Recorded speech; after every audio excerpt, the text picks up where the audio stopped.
Good morning. This is Brother Jim Newton from Greenville, Tennessee, but today I'm coming to you from Manila in the Philippines. My family and I have traveled from Greenville, Tennessee to the Philippines to participate in our 50th church anniversary, the Jubilee anniversary. Yesterday we were at a church service and we had the opportunity, I was given the opportunity to give the giving exhortation. The giving exhortation is what is delivered just before we take up the offering.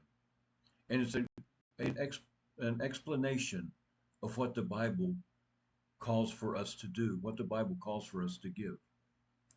In the Gospel of Luke, in the 21st chapter, we see Jesus telling about a widow that had given her 2 mites in the offering plate.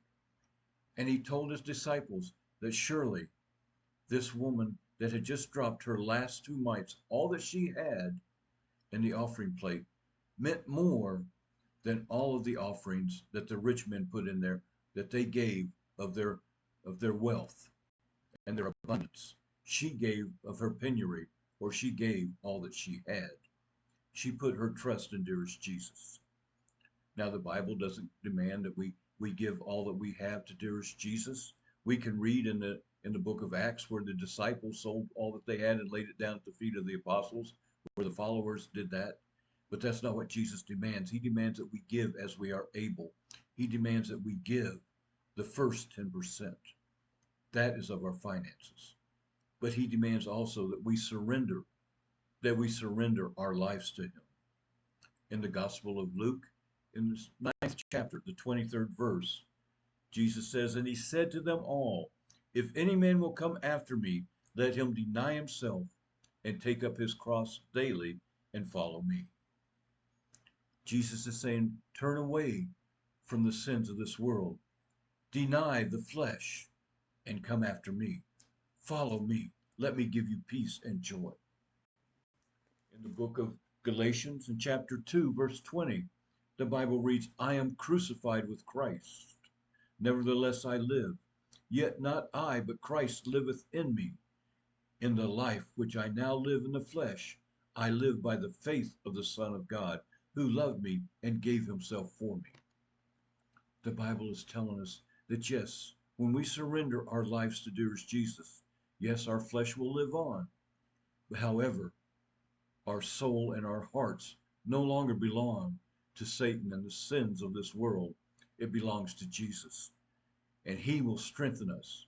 The Bible tells us that he who is in us is greater than he that is in the world.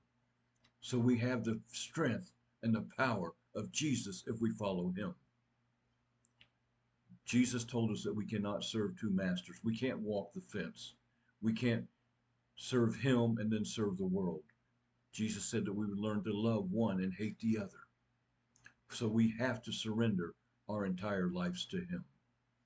Sometimes surrenders to us is a dirty word. I remember watching Davy Crockett and the Alamo, and they would rather die than surrender, which that's the way I grew up. As a military veteran, that's my thought process. However, I've learned that I need to surrender my life to Jesus because he gives me the strength and the power to survive the darkness of this world. I'm going to challenge each and every one of you. Take and look at your lives right now. Are you living in a darkness? Are you living hopeless? Is there something in your life that needs to be changed? If there is, give your life to Jesus. Let him give you the joy and the peace that only he can give you. God bless you, and we'll see you next week.